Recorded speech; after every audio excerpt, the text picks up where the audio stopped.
Welcome to Woke Up Worthy, the podcast that feels like the friend who hypes you up and tells you the truth. I'm your host, Jade, and this is your one-stop shop for confidence, empowerment, relationships, and all things us gals are secretly overthinking at 2 a.m. So grab your coffee, girl, get comfy, and let's yap our way into the most confident, worthy version of you. Because, babe, you didn't just wake up. You woke up worthy. What's up, everyone? Welcome back to another episode of Woke Up Worthy. So excited to be back on track. Here we are, second episode of the year. How has everyone's week been? I actually had a fantastic week last week. It was actually my birthday. Little old me turned 33. I didn't mean for that to rhyme, but if the shoe fits. Turned 33. I got absolutely spoilt by my loved ones. And this year I just wanted to chill. Like, I don't have anything planned. All I wanted to do, which I got to do, my partner took me, was go to Get Chunky, which is like a cookie place. We went to Get Chunky and I got some cookie and ice cream. And my partner brought two candles, like two number 3 candles, and I put them in the cookies and we lit it in the store and sung happy birthday, which was so cute. And I was like, that's perfect. That's all I need. He also filled my entire car with balloons. And I got in and I was like panicking because I hate balloons and they're scary when they pop. So I don't know, like it's the thought that counts. And I was like, holy shit. I had to put like my noise cancelling loop, like AirPod things in because I was like so scared they were going to pop.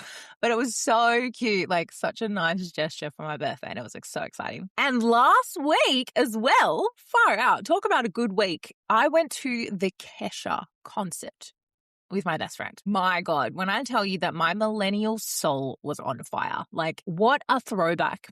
And I'd obviously been following her story or like what happened to her and everything since like she last released music, which was years ago.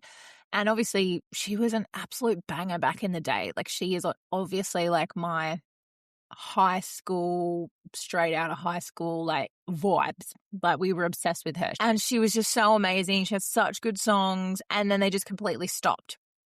But for anyone that doesn't know, the record label that she was attached to, she was actually very sadly being abused and she tried to leave and they're like, nope, you have a contract.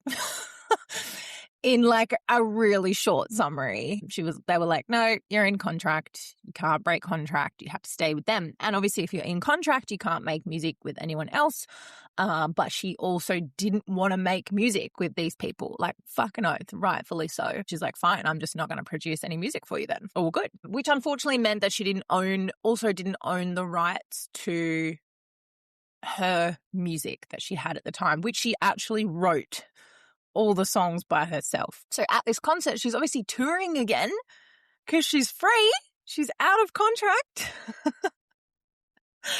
Completely out of contract. And she started her own record label and she reproduced all of her old songs. So like she could make royalties from them and she owned them again. I was a very emotional being there, as I'm sure the whole audience was. Just like, it's almost like a proud mum moment. Like we were watching her do her thing on stage and she just kept talking in between the songs and she had these really beautiful messages and we were all just so proud and happy for her that she was like free and able to own the rights to her own fucking voice again. That was just such a special night to be part of. Then I sent her this really long message that night. You know how celebrities, they just obviously never are going to see your messages. But what did happen at the Kesha concert is she had a standing ovation and applause and clap and cheer for, I reckon, good 4 minutes straight. And I'm not exaggerating because I have the whole thing on video. It's time-stamped on my phone. But we were just like cheering for her after a song and then it didn't stop. We just kept going. And then she was like crying on stage. Oh, I'm getting emotional thinking about it. Such a sook. But I was so proud of her. Like, I have tears in my eyes if you could see the video anywhere. But yeah, we're all just so proud of her. It's like all the millennials that she grew up with as teens are now full adults, and we're like, yes, queen, like, we've got you. Take my money. I bought merch, got a ticket. I'm like playing her fucking new album and shit on repeat on Spotify. You get that bag, queen. Oh my God, so proud. So going with your best friend to concerts like that, by the way, we've also got tickets to Hilary Duff, of course. There's just something about girlhood. Something about girlhood that just tickles my soul. Some of my memories with my best friend is like the happiest times of my life. I'm so emotional today. I'm also going to cry about that. What is going on? Maybe it's that time of the month, guys, or maybe I'm just really grateful. Fucking hell. Someone get a tissue. That's not where I thought this episode was going, but here we are.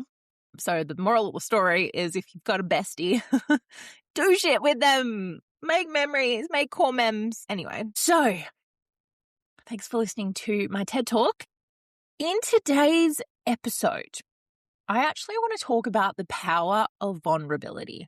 One of my older episodes on vulnerability is actually one of the most downloaded. And I think there's something about the word or the feeling or that sense of kind of giving it all up and feeling exposed, and people like hesitant to go there, right? They're like, oh, I'm not going to be vulnerable.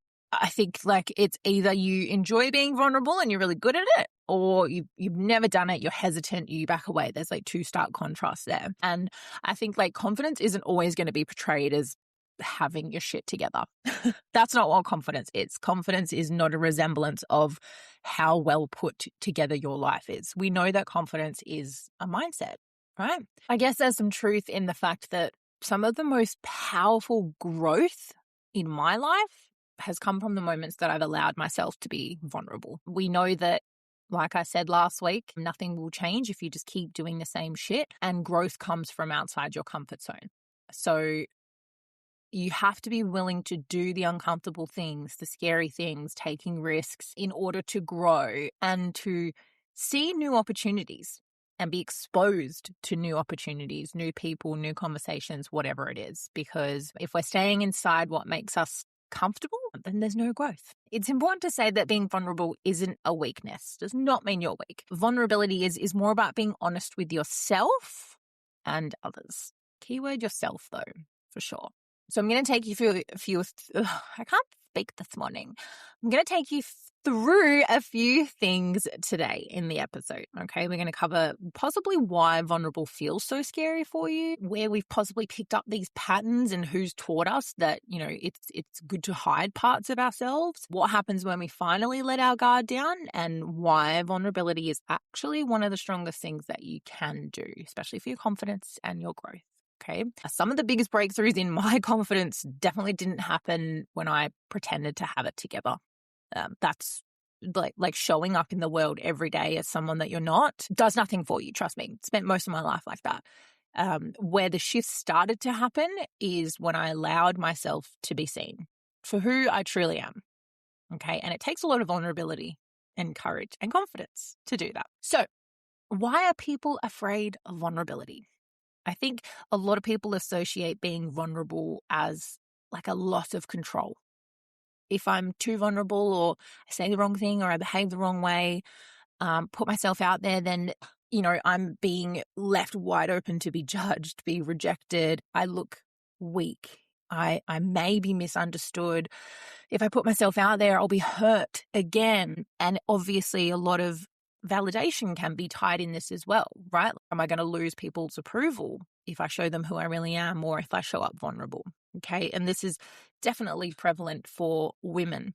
Vulnerability is confusing because society gives us mixed messages. On one hand, we have, you know, be open, emotional, expressive, like be who you are, which is obviously what we want to do. That's what we're aiming for. That's what I want, the confidence. That's what I want to give you guys the confidence to do. But then we have society and people labeling us, or women, as you're too emotional, you're too needy, you're too sensitive. So obviously when we hear things like that, you know, that probably triggers our already their belief systems of, oh yeah, I'm too much, I'm too needy, too sensitive. And then we get back in our box get back in our box and we retreat. And it's like, fuck, well, look what happened last time I was vulnerable. I was labeled as too sensitive or too needy. And in order to adapt in a world that criticizes us for that, we learn to edit ourselves. We learn to change. We learn to adapt. We learn to fit a certain mold anywhere that we are, right? Especially when people have been hurt in the past, your brain actually learns to protect you. It's building that emotional armor for you, okay? So much like the fight or flight response in your brain, like if a leopard is running toward you, it's not going to go, oh yeah, cool, like I know how to handle this. I've got this. I'm going to win this. It goes, fuck, I'm terrified. Run away. Protect yourself, stay safe. And then again, if your brain sees a leopard the next day, or a tiger or a lion, it's going to relate to how it felt the first time, like a warning sign. Like, remember last time you saw this or you were in this situation, it was scary and we need to be safe. Exactly the same thing in, unfortunately, everyday life as an adult. In relationships, at work, whatever it is, right? That's why being vulnerable can sometimes be so scary and so uncomfortable because you're naturally going against what your brain's trying to protect you from. And bless our brain's little socks. It doesn't understand the difference between fear, like running from a lion to save our life, versus having a confident conversation to set a boundary or to, be vulnerable and be honest with people and approach someone about cheating on them. Bless its little socks. It doesn't know the difference. It just goes, oh my God, that's scary. I need to protect myself from any judgment, criticism, rejection, things like that. The problem is that the armor doesn't just block the pain for you, right? That's one thing that the brain is meant to do, block pain. But it also blocks connection. Okay, so it's actually holding you back from potential if you allow it to. Now, the brain, although it's designed to protect us, is very fucking smart in terms of its abilities to regenerate new neural pathways, new belief systems, new emotions, right? And all you have to do is take control of it and purposely retrain your brain. Okay, and it starts with doing the first thing that's uncomfortable, doing the first thing that feels scary. Okay, especially in business, right? How many people have thought about doing a business, but they're terrified? They're like, well, what if people laugh at me? What if people don't take me seriously? What if I fail? Blah, blah, blah. And they never try. Never try. Or they do it once, they fail. They're like, oh my God, I'm a failure. I'm never doing that again, right? But the difference is doing it anyway, like feeling the fear and doing it anyway.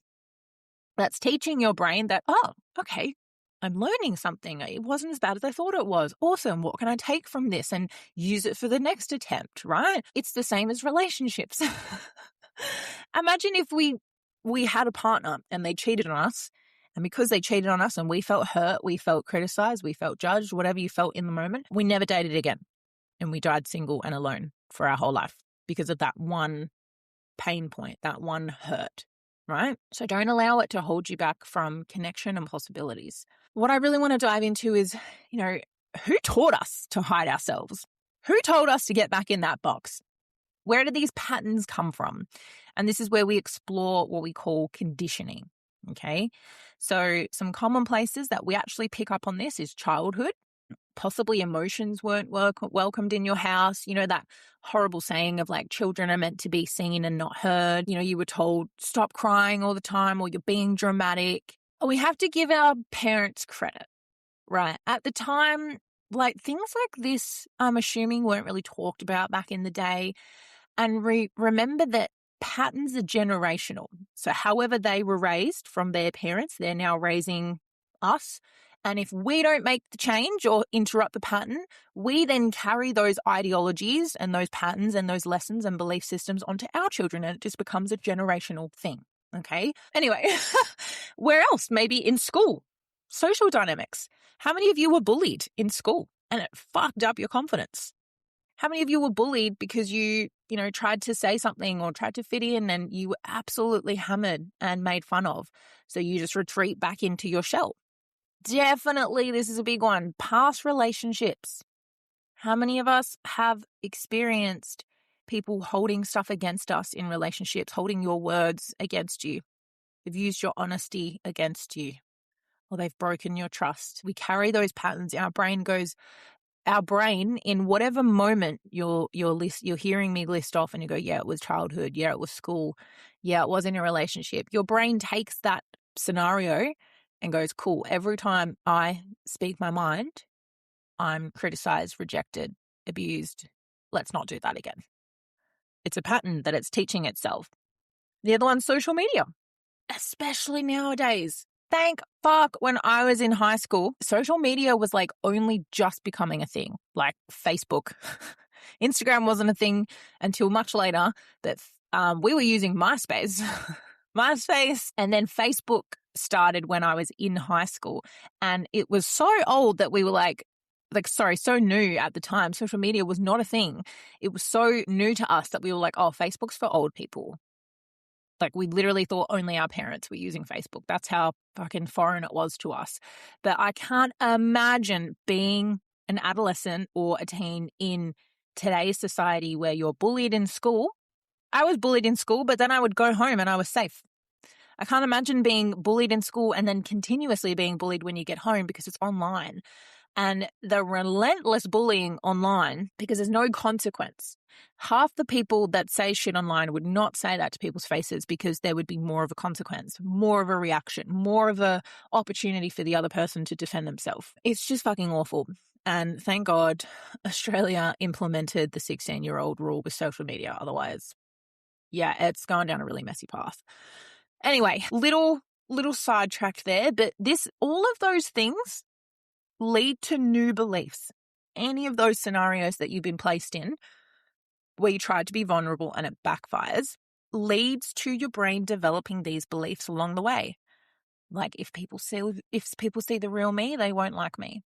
If I really say how I'm feeling, people will criticize it and judge me, reject me, leave me. I want to give you guys lessons that you can actually take from being vulnerable. So we've understood like how it happens, why it happens, what we're afraid of. But now let's start moving into that space of why it's good for you, what you can take away from it if you take that first leap. Okay? Because vulnerability is going to show you who your safe people are.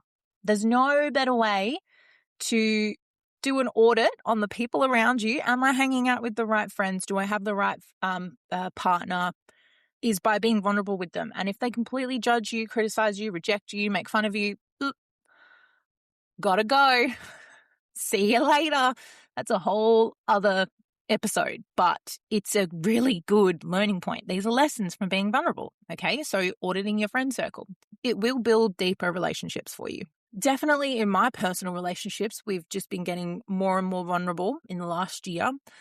And it takes your trust in people to a whole nother level when you're not only being vulnerable and they reciprocate it, but if you can hold space for someone that is being vulnerable with you, your connection, your trust, everything just is so much more stronger and powerful, which is why I really encourage you to just like head first into it, because it really does have so many benefits to being vulnerable, and it's going to help you process your emotions instead of suppressing them. So being vulnerable obviously gives you the opportunity to constantly say what's on your mind and constantly be in alignment and in tune with it, rather than constantly having this fear of, I really feel deeply about this, or this has triggered me, or this has crossed my boundary, or whatever it is, but I can't say anything in fear of being judged, in fear of being rejected, right? And in that, it'll teach you self-acceptance. Being vulnerable with yourself and winning those little battles within yourself and growing more comfortable saying what's on your mind and putting yourself out there, that is growing your confidence every time you're doing that as well. Okay. And the biggest lesson is that what you fear the most probably hasn't happened or won't happen, right? It's all in our head. Yes, it may be based on one scenario that possibly has happened, but it's not like a rule of life where just because it's happened once, it's going to happen continuously. what it's actually going to do, the opposite of, is build that empathy for you, how to be more of a compassionate person, an empathetic person, that connection and understanding not only other people but yourself as well. Okay. And definitely for me, the more I allowed myself to be honest about what I was going through, the more I realized I wasn't alone. And that's how people connect over like a shared, not shared trauma, but, shared experiences. And that's what deep friendship is. That's what deep relationships are. It's like, hey, you get me. Or, hey, I feel like I belong. I feel like this person understands me. And there's so much strength in that. The strength in being vulnerable, like I want you guys to reframe your thoughts about it. So instead of going, oh, vulnerability is bad, vulnerability is not doing much for me, it's only going to make me worse, I want you to reframe it as like a power. Like it's such a good thing to be vulnerable. There's strength in being vulnerable. Okay. And remind yourself that the true confidence isn't pretending that you have no struggles. A very confident person can be having a hard time. They're not connected, right? Your true confidence is saying, I'm human. Like, I'm going to have these emotions. I'm going to have these thoughts. I'm going to ask for these boundaries, but that doesn't make me any less worthy. Like, I'm still worthy and I'm human. And being vulnerable requires courage because you're choosing honesty over protection, right? You're choosing to step outside that box and take off all the armor and be exposed and go, this is me, versus, oh, I'm safe in my armor, in my box. Okay. It requires that courage. It requires that first step to put yourself first. And the difference between performing who you think people want, like, are you molding yourself to adapt your environment and people around you in fear of being judged, or are you actually stepping out into the world as who you actually are? Because when you're comfortable with vulnerability, you will actually have stronger boundaries and stronger self-awareness and eventually stronger emotional management, emotional awareness and communication. Because the more often that you're vulnerable, it feels less scary every time. And then eventually that's not even a word in your vocabulary because you're like, oh, I don't feel vulnerable. I feel good. I feel strong. I feel assertive. I feel confident.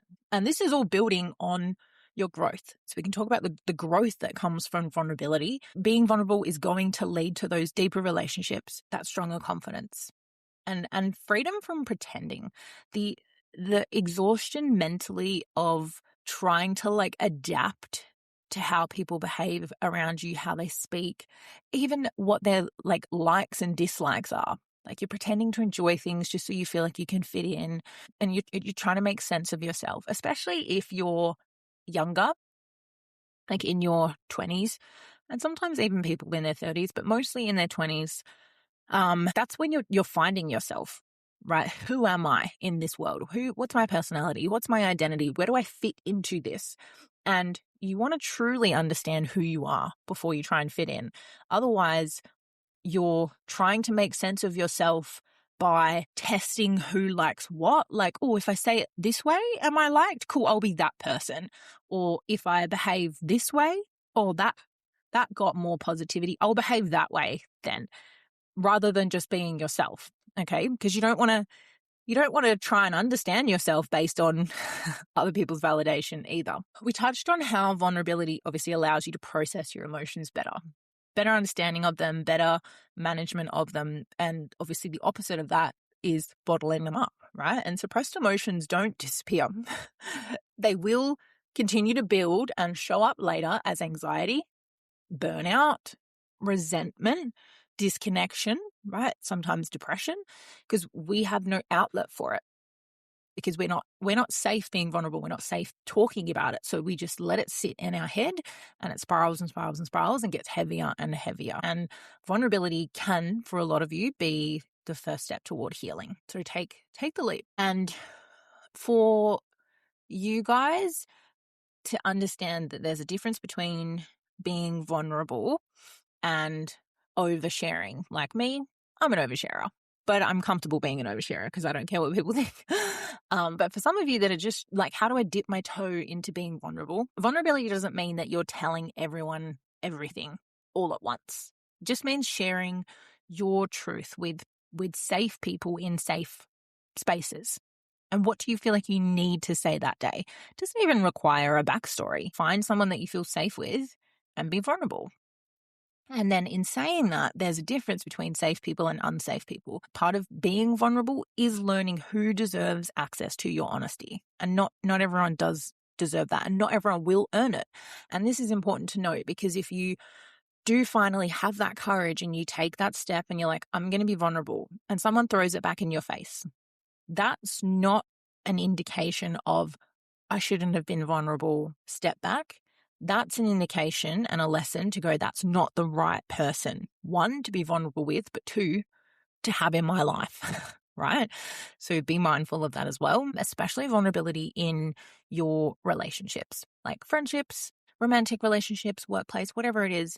Healthy relationships do require emotional honesty. Without that vulnerability, relationships will stay surface level. Like I talked about before, it opens the box on so much more opportunity to people once you're vulnerable together. Okay. And more importantly, be vulnerable with yourself, right? Sometimes the hardest person to be honest with is actually yourself. And it takes a lot of courage and a lot of vulnerability to admit things like, I'm actually not happy here. Not happy in this relationship. I actually deserve better. I'm actually really struggling mentally. I need some help, right? And often those simple acknowledgements with yourself, whether you're saying it to yourself and acknowledging it or you're saying it to someone, is always the beginning of change. It doesn't have to happen straight away, but it's always the first sign and first step in the right direction to changing something. So as we wrap up, I want to leave you with this. So vulnerability isn't about being weak or fragile. It's about being brave enough to show up as your real self, even when that feels uncomfortable. And I want you guys to reflect. I always leave you guys with some little thinkers and some questions. So where in your life are you currently holding back because you're afraid of being seen? In the workplace, your relationship, friendships. Just remember that the right people aren't going to reject your vulnerability. They'll respect it. And that is all, my loves. I will see you guys next week. Okay, gorgeous. That's a wrap on today's episode of Woke Up Worthy. If this spoke to you, don't forget to follow the pod, hit that bell, and drop a 5-star review so more gals can find this space too. If you're needing some extra support, confidence tools, and maybe some behind-the-scenes goodies, tap the link in the description to connect with me and join the community. Until next time, babe, don't forget, choose yourself, back yourself, and more importantly, remember, you woke up worthy.